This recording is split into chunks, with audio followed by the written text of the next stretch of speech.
जिनके वश में समस्त लोकपाल जितनी भी शक्तियां हैं सब अधीन हैं, वो प्रभु श्री कृष्णचंद्र जो सोई नित जाके हाथ बिकानो करत रहत मनुहार, वो हमारी श्री जी के हाथ बिके हुए हैं और मनुहार करते रहते, मनाते रहते हैं लाडली जी को।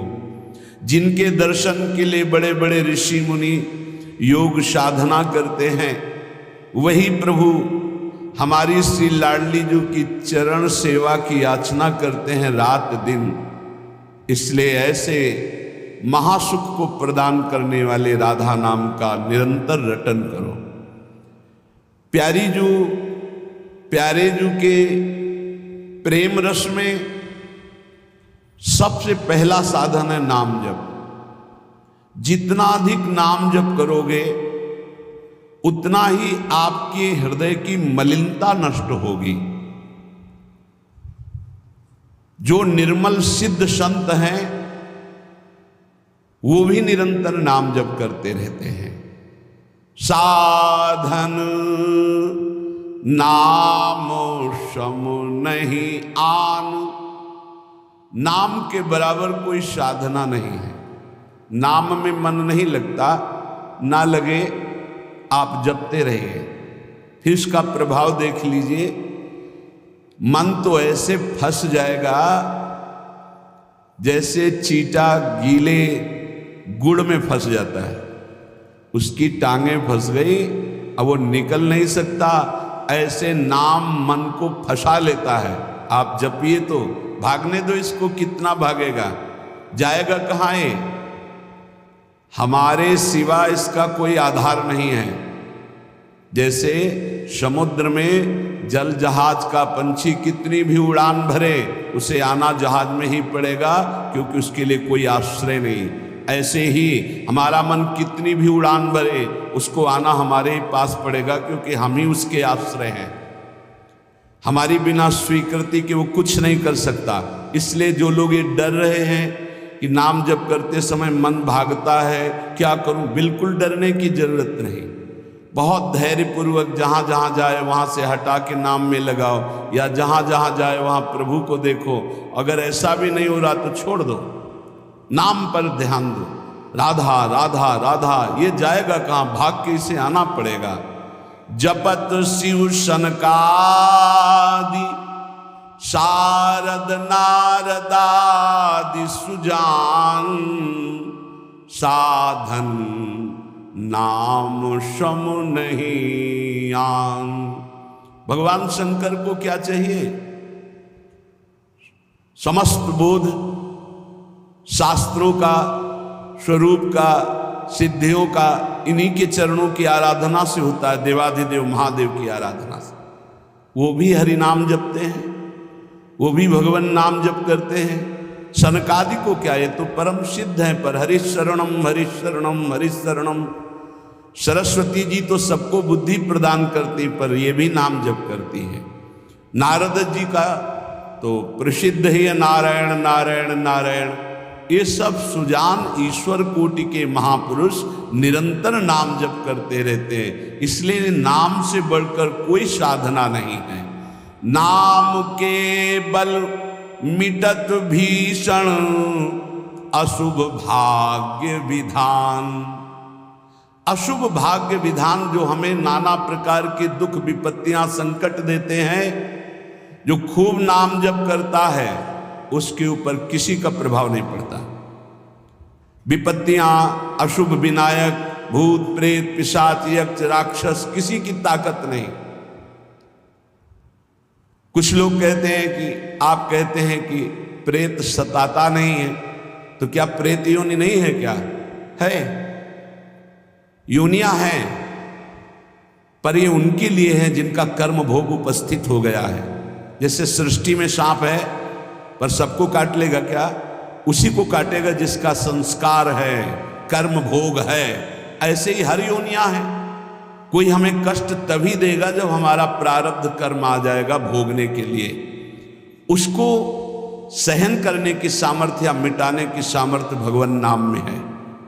विश्वास कीजिए, राधा वल्लभ भजत भज भली भली सब होए, जीते विनायक शुभ अशुभ विघ्न करे नहीं कोई, विघ्न करे नहीं कोई, डरे कलिकाल कष्ट भय, हरे सकल संताप हरसि हरि नाम जपत जय। जिसके मुख में नाम चलता रहता है, जो अशुभ प्रारब्ध है वो भी बहुत क्षीण होकर प्राप्त होता है। जैसे हमने कई बार सत्संग में सुनाया कि काशी में एक बहुत नाम जापक युगल उपासक रहते थे। पूज्य श्री मथुरा दास जी के श्रीमुख से सुना। वो कभी विश्वनाथ जी के दर्शन करने नहीं जाते थे, समय ही नहीं था। जो उपासक एकांतिक भजनानंदी है उसको समय ही नहीं होता, अपने ठाकुर सेवा अपनी दिनचर्या, तो उनको कभी ऐसा महसूस भी नहीं होता कि हम प्रभु से अलग है, क्योंकि प्रभु के नाम रूप लीला धाम में हर समय चित्त जुड़ा रहता है। तो काशी विश्वनाथ जी की जो सेवा के प्रधान थे वो बहुत बड़े ज्योतिषाचार्य थे। उनके मन में एक जलन हुई कि ये काशी में रहकर विश्वेश्वर विश्वनाथ के दर्शन करने नहीं आते और बड़े वैष्णव हैं, भगत हैं। तो वो समय के अनुसार तत्काल विचार करते थे। तो विचार किया उनके जीवन के विषय में, तो लिखा था कि परसों म्लेच्छ सेना आएगी और उनका सर्वनाश कर देगी। तो उनका हाँ, विश्वनाथ जी के दर्शन न करने से अशुभों का नाश नहीं होता, जरूर इनको अशुभ भोगना पड़ेगा। और वो नाम जापक थे, उनका प्रारब्ध था। उन्होंने ज्योतिष के द्वारा विचारा और परसों गए। जब वहां गए तो पूछा कि वो भगत जी कहाँ? बोले स्नान कर रहे हैं। बोले मध्याह्न में स्नान? बोले ये तो पता नहीं, पर स्नान कर रहे हैं। स्नान करके आए तो उन्होंने कहा मेरी ज्योतिष आज तक कभी गलत नहीं हुई। भगवान विश्वनाथ जी के वरदान से मुझे ज्योतिष का ज्ञान है, और 12 बजे आपके पास म्लेच्छ सेना आनी चाहिए थी आज, और वो आपका विनाश कर ले, तो वो आई नहीं, इसका मतलब मेरी ज्योतिष झूठी हो गई। बोले नहीं, आपकी ज्योतिष झूठी नहीं हुई, म्लेच्छ सेना आई थी। बोले यहाँ तो सब यथावत है। बोले प्रगट में नहीं आई, मैं जब भोग पधराकर प्रिया प्रीतम का ध्यान कर रहा था, भोग का उसी समय म्लेच्छ सेना मेरे ध्यान में आई और सब कुछ विनाश किया।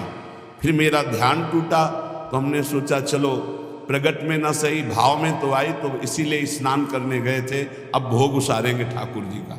ये है ठाकुर सेवा और नाम जप का प्रभाव कि अशुभों को भाव में मिटा दिया, स्वप्न में मिटा दिया, या थोड़ा बारा कष्ट दे के मिटा दिया। नाम के बल मिटत भीषण अशुभ भाग्य विधान। भीषण अशुभ भाग्य का विधान नाम जप से मिट जाता है। नाम बल मानो लहित सुख सहज मन अनुमान। जैसा सुख चाहिए तुम्हें, जो सुख चाहिए तुम्हें, वो तुम्हें प्राप्त होगा, केवल नाम जप बढ़ाओ। जो इच्छा करी हो मन माही, हरि प्रसाद कछु दुर्लभ नाही। जैसे बाजार में आप जो चीज चाहो ले सकते हो, पर आपके पास रुपया होना चाहिए। ऐसे ही त्रिभुवन में जो चाहो प्राप्त कर सकते हो, आपके पास भजन बल होना चाहिए, नाम बल होना। नाम बल मानो लहित सुख सहज मन अनुमान। नाम टेरत टरत दारुण विपत्ति शोक महान साधन।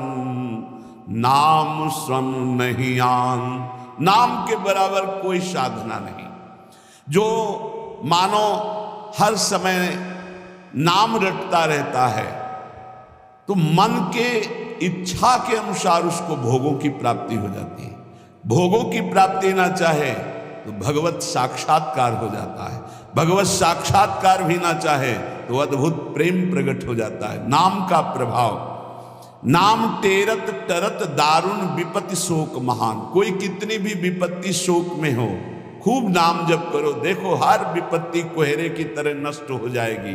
जैसे सूर्य के उदय होते ही कोहरा सब विध्वंस हो जाता है, ऐसे ही नाम का जब प्रकाश उदय होगा, हर दुख विपत्ति नष्ट हो जाएगी। आरत करी नर नारी ध्रुव सब रहे सुचि सही दान।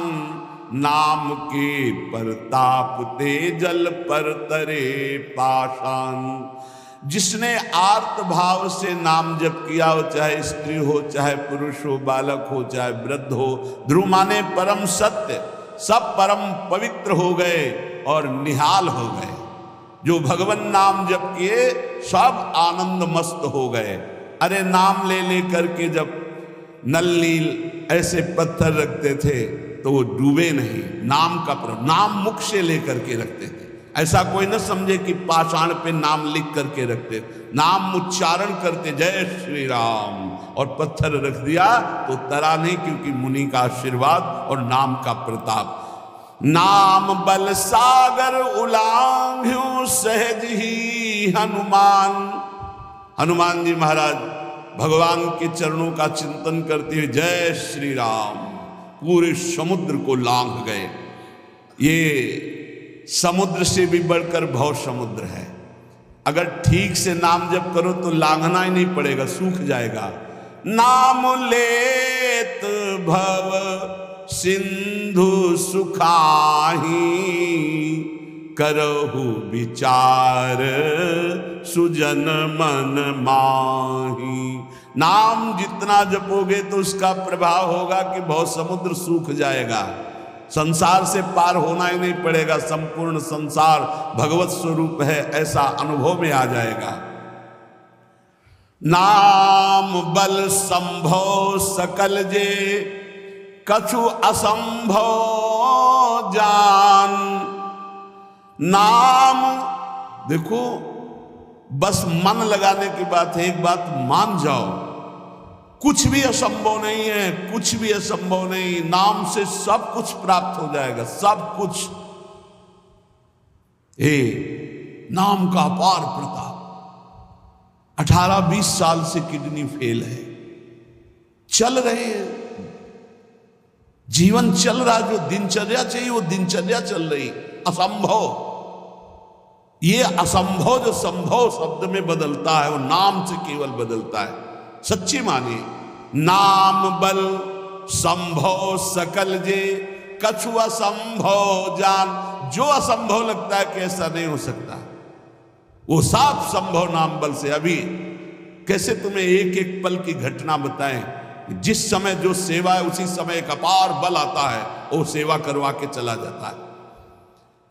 धन्य ते नर रहत जिनके नाम रट की बान, पाप पुण्य प्रजारि बेहित प्रबल पावक खान।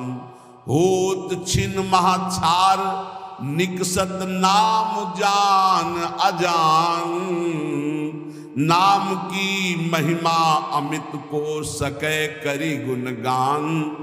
राम ते बड़ नाम जेहि बल बिकत श्री भगवान। भगवान को खरीद सकते हो नाम जप से, बिकत श्री भगवान। नाम की महिमा मित को सकै करि गुणगान, राम न सकहि नाम गुण गाई। कहूँ कहाँ लगी नाम बड़ाई। धन्य है वो उपासक जिसने प्रधानता नाम जप के लिए। तुम्हारा जीवन इस समय बिल्कुल तेजोमय होना चाहिए, अग्निस्वरूप। तुम ब्रह्मचारी हो, बैरागी हो, भगवान नाम जाप में तुम कहाँ हैं? भजन में बैठे, अच्छा, हृदय शीतल हो जाए। 2-3 घंटे आराम कर लिया, इसके बाद भजन में लगे, निरंतर भजन में लगे। धन्य, उनके आगे लगे, धन्य ते नर रहत जिनके नाम रट की बान। ये आदत पड़ गई है नाम जपने का, नाम कमाने का एक स्वभाव बन गया है। अधिक से अधिक जग करके नाम जप करना, उनके पाप और पुण्य दोनों नष्ट हो जाते हैं, क्योंकि पुण्य भी बंधन है, शुभ अशुभ दोनों बंधन है। दोनों को नाश कर देता है नाम रूपी अग्नि, और भगवत साक्षात्कार करा देता है। जो उपासक इस रहस्य को समझ गया, वो इस कलिकाल में बहुत जल्दी भाव की प्राप्ति कर लेता है। कल केवल मल मूल मलीना, पाप पयो निधि जन्मन मीना। जैसे मछली जल में ही आनंद मनाती है, ऐसे मन पाप में ही आनंद मनाता है। कलयुग में, कलयुग का प्रभाव है, मन पाप चिंतन करता है, पाप करके आनंद मनाना चाहता है। अगर इससे निकलना चाहते हो तो एकमात्र उपाय है राम नाम कलि अभिमत दाता, हित पर लोक लोक पितु माता, नहीं कलि करम न भगति विवेकु, राम नाम अवलंबन एकु। ये कलिकाल नाना प्रकार की दुर्वासनाओं को प्रकट करके साधक को फंसा लेता है, उसको जिसका निरंतर नाम नहीं चल रहा है। यदि नाम चल रहा है तो लोक में माता पिता की तरह पोषण और दुलार नाम करता है, और परलोक में अभिमत दाता, जो चाह की है, जो भावना की है, वैसे ही तुम्हें प्राप्ति होगी। प्रकट में भाव के संबंध में एक बड़ा रहस्य प्रसंग है कि उपासक जब नाम जप करता है और अपने आराध्य देव के प्रति भाव करता है तो भाव की झांकी आती है। यहां कहते हैं उसे कल्पना मत मानो, उसे कल्पना मत मानो, प्रभु आपके भाव में पधारे हैं। जितना आप भाव नाम के द्वारा प्रकट कर पाए हैं, ये भाव नाम के द्वारा होता है, ये कोई कल्पना नहीं होता। नाम जापक में ही भाव का प्रादुर्भाव होता है। जैसे आप श्यामा श्याम, तो आपके सामने जो श्यामा श्याम का रूप प्रकाशित हुआ, जितना आपने भजन किया है उसी के अनुसार वो प्रकाशित होगा। और आपका यदि भजन निरंतर चल रहा है और भाव गाढ़ है तो साक्षात श्यामा श्याम आपके सामने दिखाई देंगे। भाव का तात्पर्य है चिंतन। भावना करते करते रूप का सामने प्रादुर्भाव हो जाना। नाम जप करते करते भाव और भावना करते करते रूप का प्रादुर्भाव। मनोवृत्ति भावुकता में इतनी डूब जाए कि आपका ध्यान साक्षात दिखाई देने लगे कि मेरे प्रिया प्रीतम है। नाम का यह प्रभाव। ये विवेकहीन जो लोग कहते हैं मैंने भगवत साक्षात्कार कर लिया है, ये उनकी बातें नहीं है, प्रपंच वाली बातें। यहां ठीक सत्य बात को समझो। भाव अंतस्थल में ऐसा द्रवीभूत हुआ कि आराध्य देव का रूप झलकने लगा। ये नाम जापक सदाचरण करने वाले भावुक उपासक की बात बताई जा रही है। जहां भक्त की दृष्टि सर्वत्र से हटकर केवल अपने इष्ट देव में है, जहां केवल भगवत वार्ता, भगवत चिंतन, भगवत प्रभाव, भगवत रूप, ये कल्पना की बात नहीं कर रहा हूं, वहां सर्वथा यथार्थ में भगवान का प्रादुर्भाव होता है। जैसे आप देखो, जितना भजन करते हो, आप देखो अभी भावना करके आपके प्रभु वैसे दिखाई देने लगेंगे। अगर नहीं दिखाई देते, नहीं भावना बन रही, तो अभी नाम जप और बढ़ाइए, नहीं आपके सामने वैसे ही खड़े हैं। आप देखो आपके भाव में आ रहे हैं कि नहीं आ रहे हैं, वो हैं, हर समय आपके पास है। अगर भाव में नहीं आ रहे तो नाम जप और बढ़ाइए, अभी नाम जप रंग नहीं लाया है। भावना जिस रूप की होती है उसे शास्त्रीय भाषा में ध्यान कहा जाता है। ये तभी परिपक्व माना जाता है। ध्यान से सुनिएगा, आपको ध्यान में, भावना में अपने प्रभु को बोलते हुए दिखाई देगा। शब्द प्रभु आपका स्पर्श कर रहे हैं, आपको बिल्कुल ऐसा स्पर्श दिखाई देगा जैसे कोई प्रगट में स्पर्श करता है। रस, परमानंद स्वरूप प्रभु का रसास्वादन हो रहा है। और गंध, प्रभु के श्री अंग की गंध उसको अनुभव में है, सुगंध, अद्भुत सुगंध। इस ध्यान में ये भावुकता नहीं है, वो स्पर्श कर सकता है प्रभु के चरणारविंद। प्रगट में वो निरख सकता है प्रभु को, वो प्रभु का आलिंगन कर सकता है, वो प्रभु से संभाषण कर सकता है। यही बात कपिल भगवान ने कही श्रीमद् भागवत में कि मेरा जो अनन्य भक्त है वो मेरे को केवल देख ही नहीं, मेरे से संभाषण कर सकता है, मेरे से बातचीत कर सकता है। प्रभु का स्पर्श करके दिव्य पुलकावली, प्रभु के श्री अंग की दिव्य सौरभ हो, उसको गंध आ रही, सुगंध आ रही, वो प्रभु का स्पर्श कर रहा है, प्रभु उनका स्पर्श कर रहे, प्रभु से संभाषण कर रहा है, प्रभु उत्तर दे रहे, ऐसा गाढ़ भाव में होता है। वो भावुक उपासक अपने आराध्य देव के चरण स्पर्श कर रहा है, आराध्य देव उसके मस्तक पर हाथ रख रहे हैं। ये सारी बातें परम सत्य, ऐसा नहीं कि केवल भावना है, केवल कोरी कल्पना है, पर ये उन उपासकों की होती है जिनका भाव परिपक्व हो गया है, भाव सिद्ध हो गया है। वो मनोराज्य में नहीं विचरण करते, ये उनका मनोराज्य नहीं है, ये इनका भाव राज्य है। प्रभु उनसे जब शब्द कहते हैं तो उनकी श्रवणेंद्री शब्द सुनती है, नेत्र रूप देखते हैं, आंखें मुदी हुई है पर नेत्रेंद्री रूप देख रही, घ्राणेंद्री सुगंध ले रही, रसेंद्री रस का आस्वादन कर रही है। शब्द स्पर्श रूप रस गंध, इसका स्पष्ट अनुभव भाव में डूबे हुए महाभागवत को होता है। यह साधारण स्थिति नहीं है, ये बड़ी ऊंची स्थिति है भाव देश की। ये कल्याण स्वरूप उपासक जो हो चुका है उसकी स्थिति है, पर इसको बहुत ऊंची स्थिति मान के छोड़ नहीं देना है। अपने गौर से देखो, अपने आराध्य देव झलक रहे हैं कि नहीं? वो हैं वैसे ही प्रिया, वैसे ही लालजू, जैसा आप संबंध सबसे हटा पाए हैं, जितना नाम जप, जितना गाढ़ भाव, उतने ही आपको अनुभव हो रहा है। देखो भला, दिखाई दे रहे हैं कुछ कुछ तो, जितना आप नाम जप कर रहे हैं भाव में तो आ ही रहे हैं, नहीं आ रहे? भाव में आ रहे हैं वो आ रहे हैं। अगर अंधेरा दिखाई दे रहा है तो अभी नाम का प्रकाश नहीं हुआ। खूब नाम जप करो, जल्दी करो, ज्यादा समय नहीं रह गया, गाड़ी आने वाली है, बस भागना है, यहां से भागना है।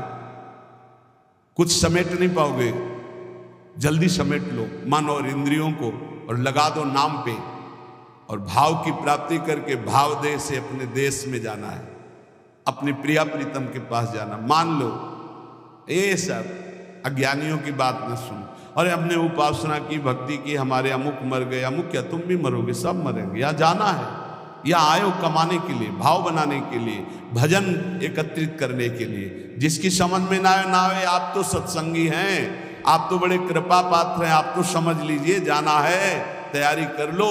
जितना भाव है उतने ही आपकी ऊंचाई है। तार्किक लोगों से बचिए। अरे कोई ध्यान है, कोई प्रभु है, ये तो तुम्हारी कल्पना है। नहीं, यहां कह रहे आपको जितना अनुभव में आ रहा है वो प्रभु हैं, पक्का विश्वास करो, प्रभु आए हैं आपके ध्यान में। गाढ़ भाव को, ये था माम प्रपद्यन्ते तास्तत भजाम्यम, पुलकित हो जाओगे कि हाँ प्रियाजू आ गई, देखो हमारे ध्यान में लालजू आए। लालजू प्रियाजू कैसे गलबहिया दी हुई, कितना सुंदर निकुंजय, कितना सुंदर लता भवन, सुंदर पुष्प के पावड़े बिछे हुए, पराग की गद्दी लगी हुई, उस पे युगल सरकार कैसे विराजमान है। ये भाव में देखो, अधरों पर बंशी है, गलबैया दिए हुए युगल सरकार, प्रियाजू लालजू की तरफ देख रहे, लालजू प्रियाजू की तरफ देख रहे, और बंशी से नाम गुणगान कर रहे प्रियाजू का। किसी को कभी प्रमाणित करने की कोशिश मत करो कि आपका भाव बन गया है। अविश्वासी से कभी ये वार्ता भी मत करो, नहीं तुम्हारे भाव में ठेस पहुंच जाएगी। ये साक्षात भगवत दर्शन है, साक्षात भगवत दर्शन। इसी से गाढ़ अवस्था में बस बात बन जाती है, यही गाढ़ अवस्था। श्रद्धा विश्वास करो, साधन का मूल मंत्र है श्रद्धा और विश्वास। जो नाम जप कर रहे हो, जो भावना में प्रभु आ रहे हैं, वो आ रहे हैं आपके, विश्वास करो आ रहे हैं। पर यह किसी से कहना नहीं है, किसी तर्क के द्वारा अपनी इस श्रद्धा को नष्ट नहीं करना। अरे ये तो कल्पना है। नहीं, साक्षात प्रभु आए, कोई उनके लिए कल्पना भी नहीं कर सकता। अगर वो ना पधारे तो कोई भाग। मुनि मन ध्यान धरत नहीं पावत। भक्त जब गाढ़ भाव नाम के बल से करता है तो देख सकता है। जो शास्त्रों में रूप वर्णन है वो एक अंश मात्र है। जो रूप है उसका तो वर्णन हो ही नहीं सकता। बोले सजल मेघ नील मेघ की कांति, क्या हम सजल मेघ को देख लें तो श्याम सुंदर के अंग को देख लेंगे? नहीं, कोई भी प्राकृतिक उदाहरण चिदानंद देह में बनता ही नहीं, पर भावना करने के लिए। शास्त्रों में जो रूप है वो अंश मात्र केवल वाणी से प्रकट है, पूर्ण का तो वर्णन ही नहीं हो सकता। भगवान का वो रूप, वो वेश, वो प्रकाश नाम जापक अन्य संबंध त्यागी उपासक के हृदय में प्रकट होता है। जैसा रूप भक्त चाहता है वैसा रूप प्रभु प्रकाशित कर देते हैं। भक्ति की जैसी इच्छा होती है, जितनी सामर्थ्य होती है, उतना ही भगवान अपना रूप प्रकाशित करते हैं और धीरे धीरे उसको दिव्य लीलाओं का रसास्वादन कराने लगते हैं।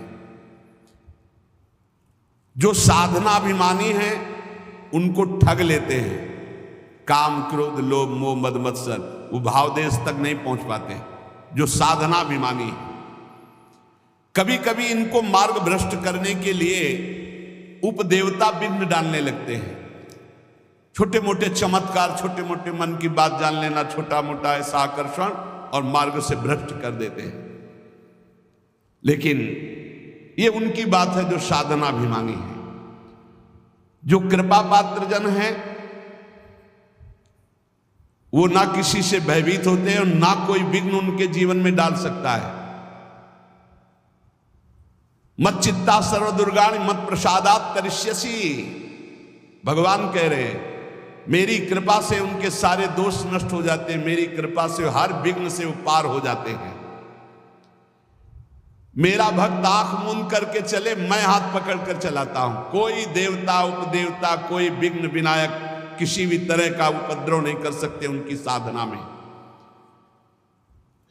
अनन्य श्री भगवान का ध्यान रखिएगा, साधनाभिमानी को भ्रष्ट होना पड़ेगा।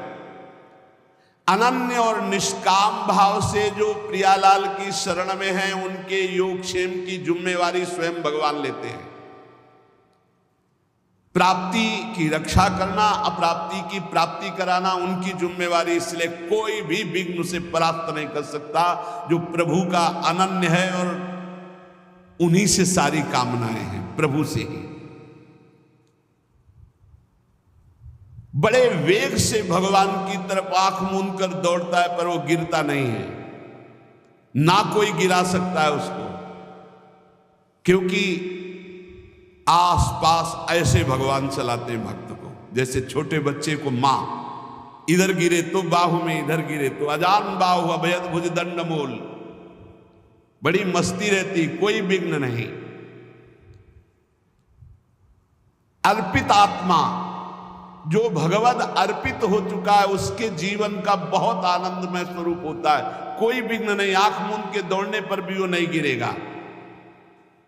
बस आवश्यकता है भगवान में मन को, भगवान में प्राणों को, भगवान में समस्त संबंधों को अर्पित करना। ये कठिन बात है। ये दारागार पुत्राप्तान प्राणान वित्तमम परम वित्तमिमं परम हित्वा माम शरणम याता कथम तास त्यक्त मुत्सहे। जिसने स्त्री पुत्र घर बड़े बुजुर्ग प्राण धन इहलोक परलोक सबको मेरे लिए आत्मसमर्पण कर दिया है, मेरी शरण में आ गया है, मैं विचार भी कैसे कर सकता हूं कि उसको छोड़ दूं। और जब प्रभु पकड़े हुए तो किसकी ताकत है कि कोई विघ्न डाल सके। इसलिए उपासक को बहुत जल्दी एक काम करना है, कहीं ममता न रह जाए। नहीं, जहां ममता रह जाएगी वहीं विघ्न पड़ जाएगा भगवत प्राप्ति में।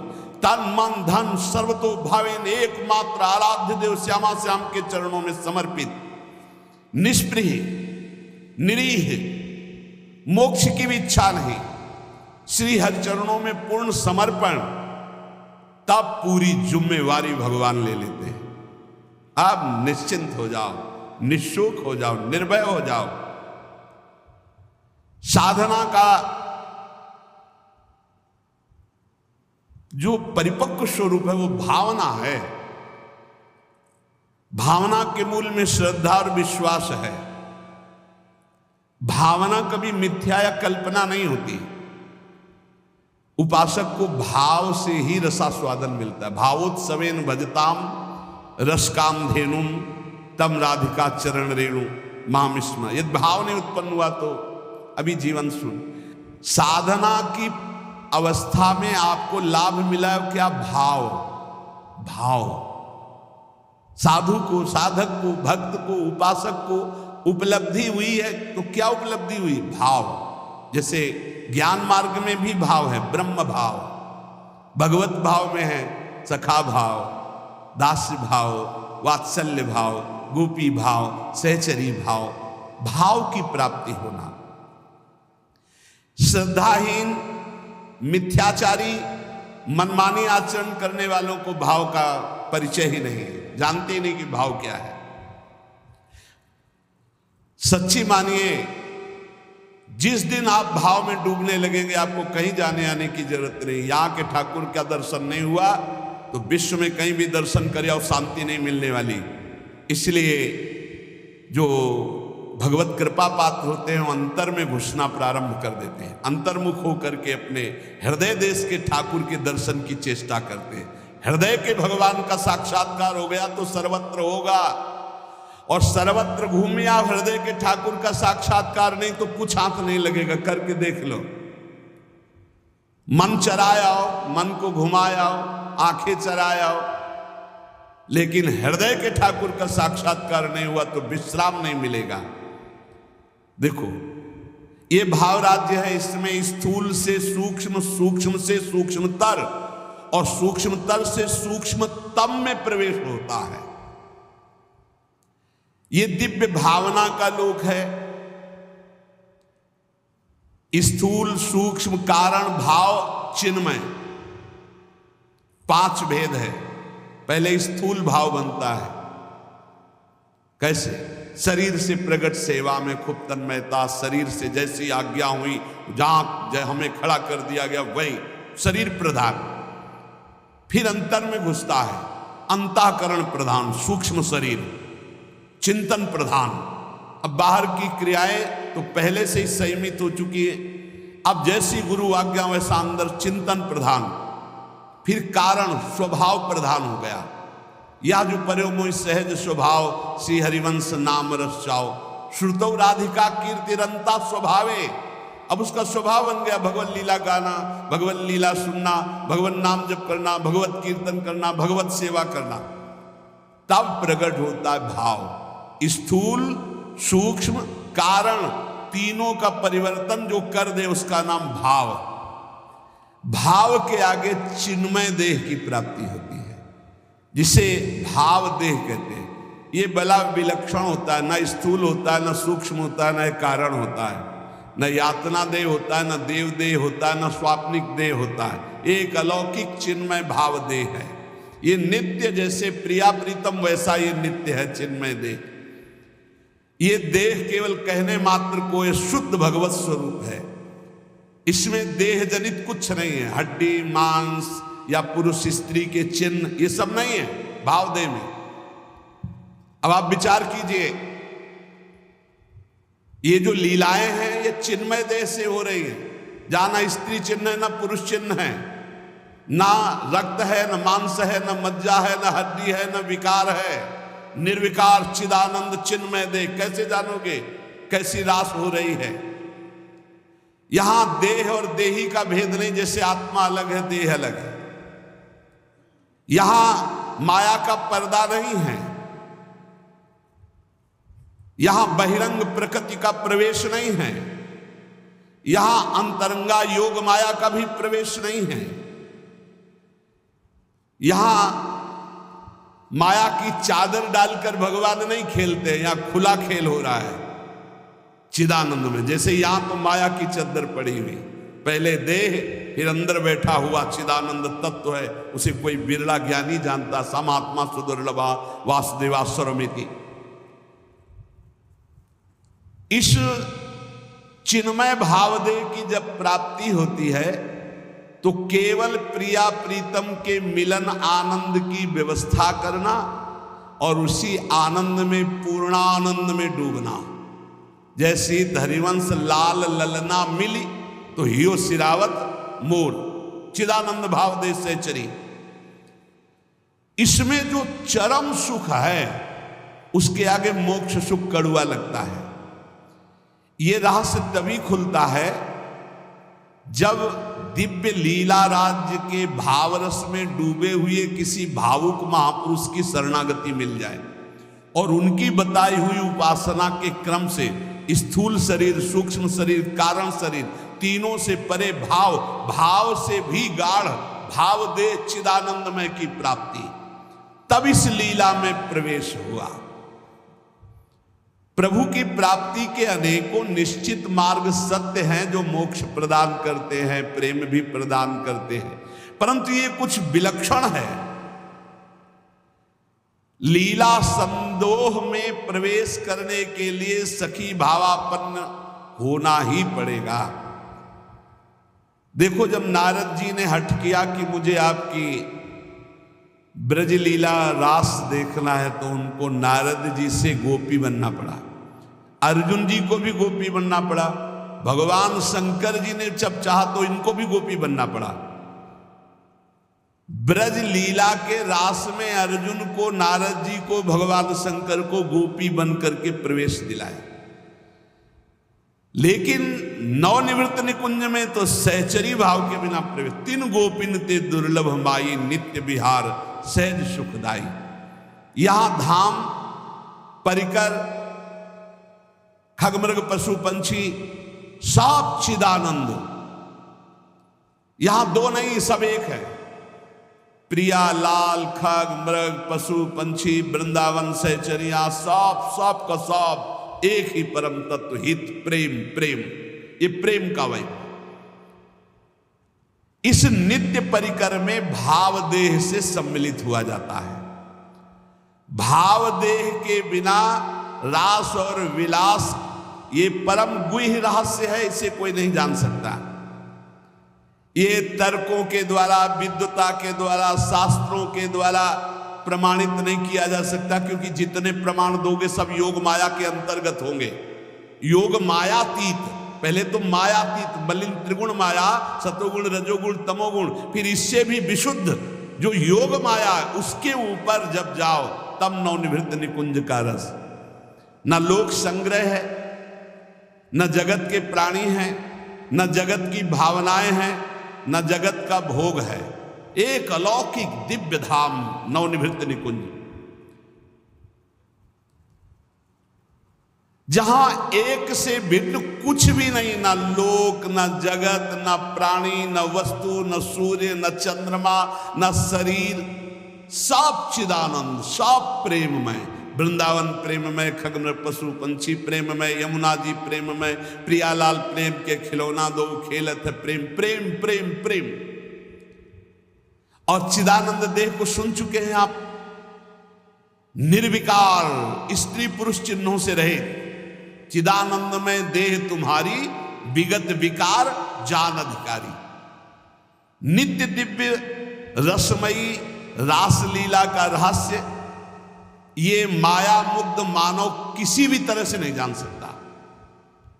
हृदय में जब तक कोई भी वासना है तब तक प्रियालाल को कोई नहीं जान सकता।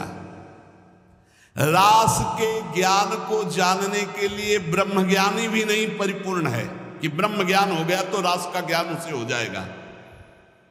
बड़ा खींचातानी करके कहते हैं आत्मविलास हो ऐसा, ये अलग देश है।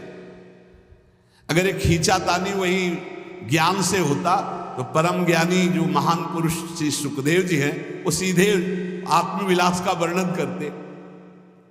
जगत के विषयों से त्याग वैराग्य उपरति, मोक्ष सुख का त्यागी, वो रस का अधिकारी जो पुरुष होता है, उसकी स्थिति का वर्णन करते हुए कहते हैं, जहां किंचन मात्र भी मैं का ख्याल ही नहीं रह गया। देखो, रास में प्रवेश पाने वाले भाव देह को प्राप्त हुए महापुरुष की स्थिति कैसे होती, वो देख रहा है। मेरे द्वारा होता जो कुछ करते वो सारा भगवान, मैं न रहा मेरा न रहा, करता कौन कहां अभिमान। ढांचा एक बना रखा है, अपने से ही अपने काम, नियमित सब चलते कल पुर्जे, होती दिखती क्रिया तमाम। केवल ढांचा दिखाई दे रहा है, अंदर सिर्फ भगवान बैठे हुए हैं। अब जो कुछ हो रहा है वो सिर्फ भगवान कर रहे हैं। ढांचा दिखाई दे रहा है व्यक्ति का, वो अंदर बैठा है परमात्मा, वही सब कुछ करा रहा है। तुमने जो कहलाया मुझसे वही कहा मैंने अविकल, तुमने जो करवाया मुझसे वही किया मैंने निश्चल। तुमने जो सिखलाया मुझको सीखा मैंने वही सकल, तुमने जो दिखलाया मुझको देखा मैंने वही अकल। ये जो कुछ भी कहा क्रिया सीखा देखा मैंने प्रीतम, सो सब तुमने ही अपने में अपनी की लीला उत्तम। तुमने जो कहलाया मुझसे वही कहा मैंने अविकल, तुमने जो करवाया मुझसे वही किया मैंने निश्चल। ये उस जो भावदेव को प्राप्त हो रहा है, किंचन मात्र हम नहीं रह गया, वो देख रहा है प्रभु करा रहे हैं। मन मति कैसे होते मुझ में, जब मैं ही हूं नहीं स्वयं। बना तुम्हारा सुख सदन तुम्ही से रहते हरदम। मन बुद्धि चित्त हम सब कुछ आपने अपहरण कर लिया, अब कार्य तो आपके द्वारा हो रहे हैं। वो शब्द में त्रुटि हो सकती, हाईजैक कहते, हाईजैक कहते, कर लिया हाईजैक भगवान ने, पूरा सिस्टम हाईजैक कर। मन बुद्धि चित्त अहंकार इंद्रिया सबको भगवान ने, अब वो दिखाई दे रहा है केवल ढांचा करता हुआ, लेकिन क्रिया। किसी ने प्रश्न किया, कि आपको मन परेशान करता है जैसे हम लोगों को परेशान करता है? था, परेशान करता था जब मेरा मन था, तब जब मेरा मन था तब परेशान करता था, और जब उनका मन हो गया तो अब आनंद देता, परेशान नहीं करता है, अब आनंद देता। क्या स्थिति होती है? मेरे मन में नित प्रविष्ट रहे ईश्वर का मन करता काम। ईश्वर के मन के ही होते उदय दिव्य संकल्प ललाम। अब जो मेरा मन था उसमें ईश्वर का मन आकर बैठ गया। अब जो संकल्प विकल्प हो रहे हैं, जो क्रियाएं हो रही, जो भी बात हो रही, जो प्रश्न उत्तर हो रहे, जो चेष्टा हो रही, वो ईश्वर के द्वारा हो रही, वो किसी जीव के द्वारा नहीं हो रही। जीव के द्वारा किसी का परिवर्तन नहीं होता, ध्यान रखना। जो इसमें मैं था उसका अपहरण कर लिया गया, और उस मैं पे जो मैं है वो बैठ गया, अब अपना कार्य वो कर रहा है। रहा न मेरे मन में कुछ भी ईश्वर के मन के अतिरिक्त, रहता सदा इसी से वो मधुरमय भगवद रस से अभिषिक्त। अब मेरा मन नहीं रह गया, अब प्रभु के मन ने हमारे मन पर पूरा का पूरा अधिकार करके बैठ गया। तो प्रेम रस अभिषिक्त मन, सूखे मन में काम क्रोध लोभ मोह मद मत्सर होते, भगवत रस से अभिषिक्त मन में नहीं होते। परेशान भूखा आदमी करता है, तृप्त आदमी तो आराम करता है। अब श्री राधा जुग चरण निवास, अब तृप्त हो गया, अब इसके भागने की जगह नहीं बची है। मेरे मन को नित्य बनाए रखते प्रभु निज मन का यंत्र, करते उससे अपने मन की मनमोहन वे परम स्वतंत्र। रहा न कोई मुझ में करने वाला अब शुचि असुचि विचार, अंतर्द्वंद मिट गए सारे मिटे मोह के सभी विकार। एक ने कहा कि हमने आपको जान लिया। नहीं भाई, नहीं जान सकते। छाती से लगे रहो फिर भी नहीं जान पाओगे, छाती से लगोगे फिर भी नहीं जान पाओगे, वचन से लग जाओगे तो जान जाओगे, वाणी को पकड़ लो उसके अनुसार चल दो तो जान जाओगे, नहीं जान पाओगे। प्रभु के मन में निज को खोकर मन हो गया अमन मेरा, उठा असत आशा तृष्णा का ममता का सारा डेरा। अमना हो गया मन, कुछ नहीं चाहिए। जब बहुत बड़ी वस्तु मिल जाती है तो उसके पाने के बाद कुछ पाना बाकी नहीं रहता, उसके जानने के बाद कुछ जानना बाकी नहीं रहता। एक बार चित्त को लगाओ तो, एक बार प्रभु में लगाओ, फिर जब प्रभु तुम्हारे चित्त को स्वीकार कर लेंगे तो क्रीड़ा करते अब मन में स्वयं प्रीतम इच्छा अनुसार करते रहते नित्य उसमें, उससे वे अब स्वच्छंद विहार। अब मन रूपी भवन में हमारे प्रीतम स्वच्छंद विहार कर रहे। जितनी भी मलिनताएं थी, जितनी भी इच्छाएं थी, वो प्रभु से विमुख होने के कारण, और जब प्रभु पधारे मन में सब अपने आप क्रियाएं वैसे ही हो रही। मेरा जो कुछ था सब ही पर हुआ, एक उनका अधिकार, वे ही अब सब कुछ बने। प्राण हृदय मन प्राणाधार। भगवत प्रेमी महात्मा के प्राण कौन? प्रभु। मन कौन? प्रभु। तो प्राणाधार कौन? प्रभु। हृदय कौन? प्रभु। स्वयं प्रभु बन जाते हैं। रहे कहीं भी कैसा भी यह देह पांच भौतिक सविकार, सविकार मैं उनमें वे मुझ में, वे मैं नित्य निरंतर एकाकार। ये भावदेह में पहुंचने की स्थिति है। मेरे द्वारा बोल रहे हैं केवल मेरे श्री भगवान, मेरे द्वारा छेड़ रहे हैं वे मीठी मुरली की तान। मेरे जीवन में अब तो एकमात्र उनका ही स्थान, अतः उन्हीं का होता मुझ में क्रिया नित्य क्षुद्र महान। क्रिया क्षुद्र हो या महान हो, वे उन्हीं भगवान से हो रही। अब मैं मेरा कहीं अस्तित्व नहीं रह गया। इस स्थिति में भाव का प्रादुर्भाव हो जाता है और भाव देह की प्राप्ति हो जाती है। तो कह रहे इस लोक में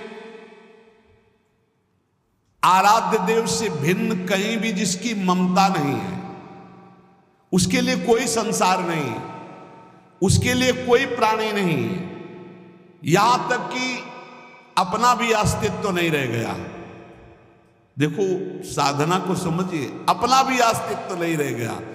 तब वो नित्य दिव्य रास लीला का रहस्य उसके हृदय में स्वयं प्रकाशित हो जाता है।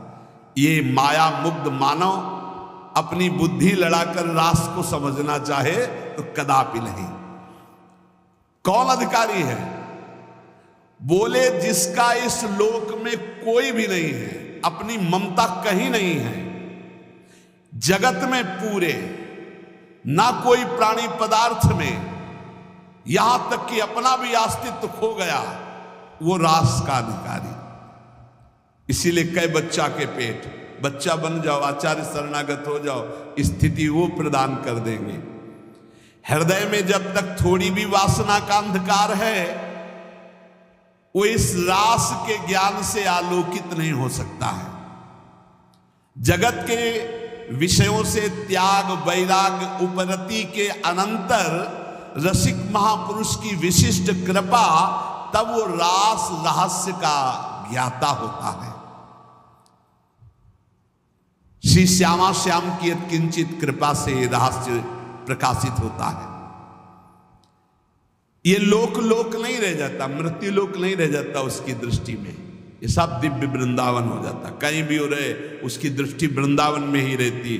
उसका दिव्य रास लोक अलग अलौकिक उसके नेत्रों में छाया रहता है। हमारा हृदय तो वासना से ग्रस्त है, दिव्य लोक की बातों पर विश्वास ही नहीं है, पाप की तरफ ही आकर्षण है। यही सुख दिखाई दे रहा है, इस माइक जगत को ही सत्य मान रहे हैं। अरे अभी माइक जगत को त्याग करके योग माया के आवरण को भेद करके आगे बढ़ना। रास में जहां श्री श्यामा श्याम व्यवधान रहित अद्भुत रास रंग में मगन है, ये माया का आवरण और योग माया का आवरण हटे बिना वहां प्रवेश नहीं होता है। वहां का वस्त्र, वहां के शरीर, वहां के खेल सब व्यवधान रहित, मायातीत, योग मायातीत, दिव्य प्रेममय है। वस्त्र भी प्रेम के, वस्त्राभूषण भी प्रेममय। ये नित्य परिकर जो प्रिया प्रीतम का है, इसी के आश्रय से इस परिकर में प्रवेश होता है। ये जो सखियां आई, श्री स्वामी हरिदास महाराज, ललिता सखी जी, श्री हरिवंश महाप्रभु हित सजनी जी, ये जो नित्य परिकर है किशोरी किशोर का, इन्हीं की कृपा से इधर सोच बढ़ती नहीं, कल्पना भी नहीं कर सकते आप। संभाव्योपि विरंचि नारद शिवो स्वयं भुआद्य नया। इतना आवरण माया का है, इसी को भेद पाना बड़ा कठिन है। देखो उस दिन कह रहे थे, काल के भी महाकाल जिनकी सेवा में रहते हैं, यहां लिखा है, जहां काल के भी महाकाल नित्य कालातीत प्रभु दैन्य भाव लिए हुए विराजमान है। दैन्य भाव, यद्यप सकल लोक चूड़ामणि, दीनपन को माने, प्रीति की रीति रंगीलो ही जाने। इस खेल में, प्रेम पथ में, रास रस में, माया की गोद में बैठ करके और इसको समझना चाहे असंभव। बिना ब्रजरज का सेवन किए, बिना ब्रजरज उपासक रसिकों का संग किए, हम सोच भी नहीं सकते कैसे रास का क्या स्वरूप है। जब किसी रसिक महापुरुष का आलिंगन प्राप्त हो, आलिंगन का तात्पर्य तुरंत बाहरी भाव में आता है कि वो हमको गले से लगा ले, लेकिन यहां इस आलिंगन की बात नहीं कह रही, तदात्म की बात। आप में समा गए, कोई रसिक महापुरुष आप पर कृपा करे और हृदय से आपके हृदय का आलिंगन कर ले,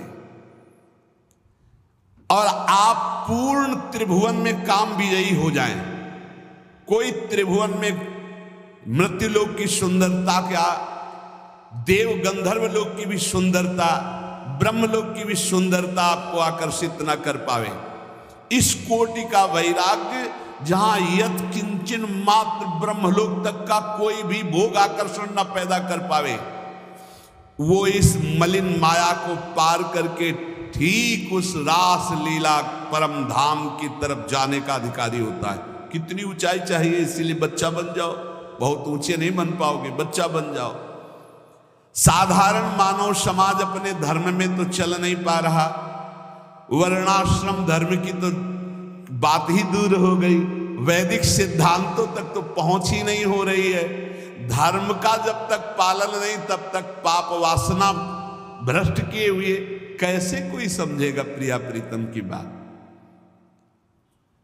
इसीलिए बड़े भाग्यशाली हैं अपने लोग जो प्रिया प्रीतम की बात कथन सुन। ये सब महामहिम बातें ये सुनने को नहीं मिलेंगी, नहीं मिलेंगी। आजकल श्रवण कथन का स्वरूप ही बदलता चला जा रहा है, एक उपहास, एक मनोरंजन, एक ऐसा।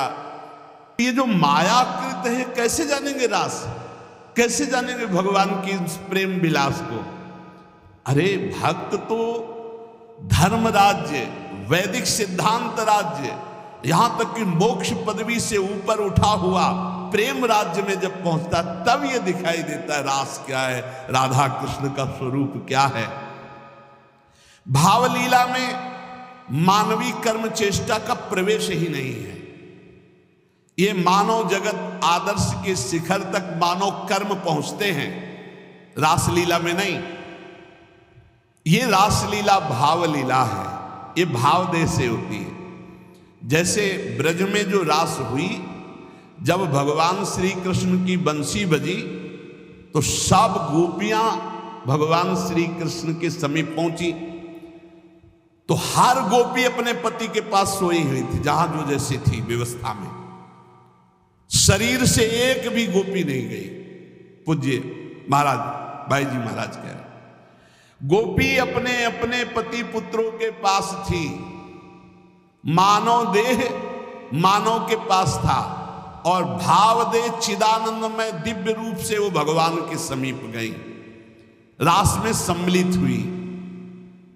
ये स्थूल सूक्ष्म कारण देह नहीं थे, भाव देह चिदानंद में स्थिति गोपी की।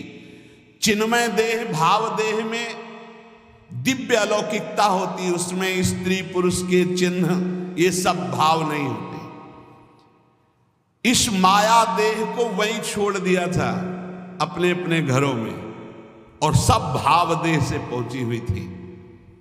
पूज्य भाई जी महाराज से आत्माराम श्री कृष्ण का आलिंगन आत्मा से होता, देह से नहीं। वो आत्मदेह स्वरूपा गोपांगनाएं थी। इसलिए प्रभु को जो रास विलास में तो कहा स्वप्रतिबिंब विभ्रमा, जैसे बालक अपने प्रतिबिंब से खेलता है, अर्थात सब श्री कृष्णमयी चिदानंद देहधारी गोपियां थी, कोई लौकिक स्त्रियां नहीं थी। जब ब्रज रास को ही नहीं समझ पा रहे हैं तो नवनिवृत्त निकुंज का रास ये भावुक जनों का विषय है, ये कल्पना का लोक नहीं है, ये परात्पर प्रेम का दिव्य लोक है। इसलिए हमारी प्रार्थना उन प्रेमी उपासकों से है कि ऐसे बहिर्मुख जनों का, ऐसे बहिर्मुख व्यवहार का, ऐसे बहिर्मुख वार्ता का त्याग करके अपने भाव को बचाते हुए बहुत ऊंचाई पर प्रभु ने घसीट लिया है प्रिया प्रीतम की उपासना। तो सिर्फ श्यामा श्याम का नाम, श्यामा श्याम की रूप, श्यामा श्याम की लीला, श्यामा श्याम के गुणों का गायन करते हुए संसार की लोक परलोक की कोई परवाह न करते हुए, किसी की समालोचना का ये विषय नहीं, ये अपने हृदय के भाव का विषय है। तो जैसा आचार्य गुरुदेव ने उपदेश किया वैसा हम आगे बढ़ते रहे। पूज्य श्रीपाद प्रबोधानंद जी महाराज, यदि आपको वृंदावन का वास मिल गया है, वृंदावन आने को मिल गया है, अब यहां आपको कोई कटुवचन बोलता है, आपके साथ दुर्व्यवहार करता है, तो आपको पवित्र किया जाता है। कल एक प्रश्नकर्ता ने प्रश्न किया कि हम प्रायः बहुत महापुरुषों को देखें कि बहुत बुरा कष्ट भोगना पड़ता है संतों को, ऐसा क्यों? बड़े बड़े पापी हैं ऐसे, उनको कुछ नहीं कष्ट होता, और संत जो भजन कर रहे हैं उनको बहुत ही कष्ट होता है, ऐसा क्यों होता है? ऐसा इसलिए होता है, उसके दो कारण होते हैं। पहला तो इतने करुणा में होते हैं कि वो अपने जनों के आगामी प्रारब्ध को देख लिया और वो जान भी नहीं पाया और प्रारब्ध को घसीट कर अपने शरीर पे डाल लिया और भोग लिया। इतना करुणा में हृदय होता है कि अनंत माताओं का हृदय भी उतना करुणा में नहीं होगा। कोई जान नहीं सकता इस बात को। वो देखा कि हमारे अमुक जन पर प्रारब्ध का आक्रमण होने वाला है, तो प्रारब्ध तो मिटाया नहीं जा सकता, भोगा जा सकता है, तो आओ हम भोगने के लिए तैयार हैं, और वो उनके प्रारब्ध को ले लेते हैं। दूसरा, अनंत जन्मों का हिसाब बराबर होना है, भगवत प्राप्ति होनी है। अब आखिरी जन्म है तो जो हिसाब है अनंत जन्मों का, पहाड़ का पहाड़ जमा था, छोटा छोटा भोग भोगते हुए, तो उनको लगता है कि जो संत महात्मा उनको बहुत कष्ट है। बिल्कुल कष्ट नहीं है, केवल प्रारब्ध भोग की लीला। वो दो प्रकार की, एक करुणा करके अपने जनों के प्रारब्ध को ले लेना, एक दूसरा अपने अनंत जन्मों के प्रारब्ध को भोग कर पवित्र होकर भगवान के धाम जाना।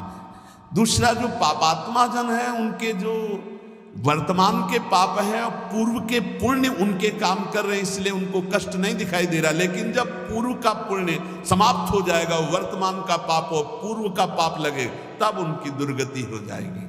तो ऐसे ही जब हम धाम में या नाम जपने में या भक्ति में चलते हैं तो लोग हमारा उपहास करते हैं, लोग हमें कटु वचन बोलते हैं, उनको द्वेष होता है भक्तों से, वो निंदा करते हैं। तो दुर्वाच्यानि सहस्रशा परिभवान नीचै कृतान कोटिशो, करोड़ों प्रकार से कोई हमें दुर्वचन कहे तो भी हमको चुप रहना है। क्यों चुप रहना? हमें अपना काम बनाना है।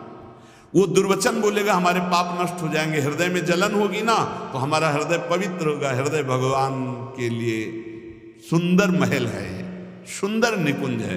नारायण या गौर श्याम को हृदय निकुंज बसइए। बहुत कूड़ा करकट जमा कर लिया गलती करके, उसका नाश होगा। दुर्वाच्यान सहस्रशा परिभवान नीचै कृतान कोटिशो, नीच पुरुष द्वारा करोड़ करोड़ प्रकार से तुम्हें कष्ट दिया जाए, गाली दे रहे हैं, निंदा कर रहे हैं, उपहास कर रहे हैं, ऐसा व्यवहार कर रहे हैं जो हृदय को जला रहा है। ए सह जाना, पलट कर जवाब मत देना, बहुत जल्दी तुम्हारा हृदय पवित्र हो जाएगा और तुम सदा सदा के लिए सुखी हो जाओगे, और वो जो बोल रहा है वो दुखी हो जाएगा।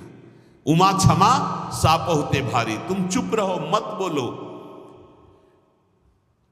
भक्ष्याच्छादनवास कुट्य मिलना दुखान्यलम कोटिशा, हो सकता है कि तुम्हें भोजन आदि की व्यवस्था हो, वास की सही व्यवस्था न हो, गर्मी सर्दी आदि सहनी पड़ रही, चुपचाप सह लो, थोड़े दिन का जीवन है, भगवत प्राप्ति करनी है। धाम में ऐसी निष्ठा से रहो, भोजन भी नहीं मिलेगा, कष्ट भी मिलेगा, गालियां मिलेंगी, तो भी हम धाम को नहीं छोड़ेंगे। कामाद्यैरति पीड़या च मनसो वैकल्यमात्यंतिकम, अब इतने बड़े भजनानंदी तो नहीं है कि हम काम विजयी हों, तो ये काम आदि दोष हमारे हृदय को जलाएंगे, पीड़ा देंगे, पर हम किसी से कहेंगे नहीं और कोई चेष्टा नहीं करेंगे, सह जाएंगे। वैकल्य मात्यंतिकम, भारी विकलता होने पर भी हम किसी से नहीं कहेंगे, हम कोई चेष्टा नहीं करेंगे, हम सह जाएंगे। ये सोढ़ा विवसंत के विपने कृष्णस्य तेभ्यो नमः, जो ऐसे श्री राधा और कृष्ण के केल विलास युक्त महल वृंदावन में वास करते, सब कुछ सहते हुए श्रीपाद कहते मैं उनको नमस्कार करता हूं। दोषान स्थिर जंगमेशु कलयन कस्यापिनो द्वेजयन, तुम्हें उद्विग्न करेंगे यहां लोग, तुम्हें परेशान कर सकते हैं, पर तुम उनकी निंदा मत करना, उद्विग्न मत होना, उनकी निंदा मत करना, अपने आप को बचा के निकल जाना। ये मानो परमार्थ में आगे बढ़ने के लिए जरूरी है ये बात। दोषान न स्थिर जंगमेशु, यहां किसी भी जड़ चैतन्य में दोष दर्शन न होने पावे, यद्यपि वो तुम्हें उद्वेग प्रदान करेंगे। भगवत पार्षद हैं, प्रेरित होकर आएंगे, तुम्हें ऐसे वचन बोलेंगे, ऐसी चेष्टा करेंगे, ऐसे उद्वेग प्रदान करेंगे, पर तुम उद्वेग मत कर। किंचित दयत्न लब्ध मितभुक चित्ते बिना स्त्रीक्षणा, यदि तुम्हें कवल दो कवल ही भोजन मिल जाए तो उसी को खा करके दिन व्यतीत कर लो। अभ्यास में बहुत बड़ी सामर्थ्य है, बहुत बड़ी सामर्थ्य अभ्यास में। ये भगवत प्राप्ति जब लक्ष्य हो जाएगी तभी सह सकते हो, अन्यथा नहीं सह पाओगे। अगर कवल दो कवल भी भोजन मिल जाए तो उधर में डाल लिया, पूरा दिन व्यतीत। कवल दो कवल तो बहुत होता है, 3-4 दिन में कभी ऐसे गुड़ मिल जाता था ना गंगा किनारे, गुड़, तो गुड़ पाके एक कमंडल जब गंगा जल पीते थे तो ऐसे भगवान की तरफ, कितने कृपालु भगवान हो, ऐसे एकांत में भी आप हमारे उदर पोषण को देते हो। आज तुम 3 बार पाते हो, एक बार भी भगवान हृदय से जय नहीं बोलते होगे, हृदय से जय नहीं बोलते होगे कि आहा कितने कृपालु प्रभु आप हो, आप कितना प्यार करते हो। कभी रोते हो प्रभु के प्रति, कितना प्यार है प्रभु का, हर व्यवस्था है, लेकिन कभी एकांत में जय जयकार हृदय से नहीं कर कि आपकी कितनी अपार कृपा है नाथ हम पर। और कह रहे मितभुक चित्ते पिन स्त्री क्षणा, एक क्षण के लिए भी वृत्ति काम भोग के लिए किसी माता बहन की तरफ गंदी भावना से न जाने पावे। धाम में वास करते हो, ऐसी गलती ना होने पावे। श्री राधा मुरली धरोज्वल यशहा, श्रवण गृणन संस्मरन यो वृंदावन मावसेन मधुर धीर धन्याय तस्मै नमः। जो हर समय राधा मुरलीधर का निरंतर नाम जप करता है, यशोगान करता है, किसी माता बहन की तरफ काम भाव से एक क्षण भी नहीं देखता है, थोड़ा कवल दो कवल मिल जाए उसी से काम चला लेता है, रात दिन भजन में है पर लोग उसे गाली देते हैं, लोग उसको दुर्वचन बोलते हैं पर वो कुछ नहीं बोलता, सह जाता है। तो श्रीपाद कह रहे हैं धन्याय तस्मै नमः, वो धन्य हो गया, मैं उसे नमस्कार करता हूं। ऐसा हमारा जीवन श्री धाम वृंदावन के प्रति समर्पित हो, निरंतर नाम जप करें और जो भाव में झांकी आ रहे उसे कल्पना मत मानो, बहुत रोमांचित हो कि प्रभु पधारे, प्रियालाल हमारे ध्यान में आ रहे, और जैसा तुम्हारा गाढ़ ध्यान होता जाए किसी से कभी कहना मत कि स्वप्न में भगवान आए हैं या हमारे ध्यान में भगवान आए हैं, आज तो हमने ऐसा अनुभव किया, वैसे कुछ मत बोलो। परमार्थ की अनुभूतियां छुपाने से आगे बढ़ती हैं, अगर हम जरा भी बोल दिए तो उसी दिन से बंद हो जाएंगी। इसलिए सावधान रहो, खूब नाम जप करो, अपने भाव की बातें किसी को बताओ मत, और किसी के द्वारा आपके प्रति जो दुर्वचन है, अपमान है, निंदा है, इनको सह जाओ। जैसा रूखा सूखा मिले उससे उदर पोषण करो, यहाँ से जाना है, शरीर छोड़ना है, भगवत प्राप्ति करनी है, ये दृढ़ निश्चय रखो। शेष चर्चा आगे। श्री राधा वल्लभ लाल की।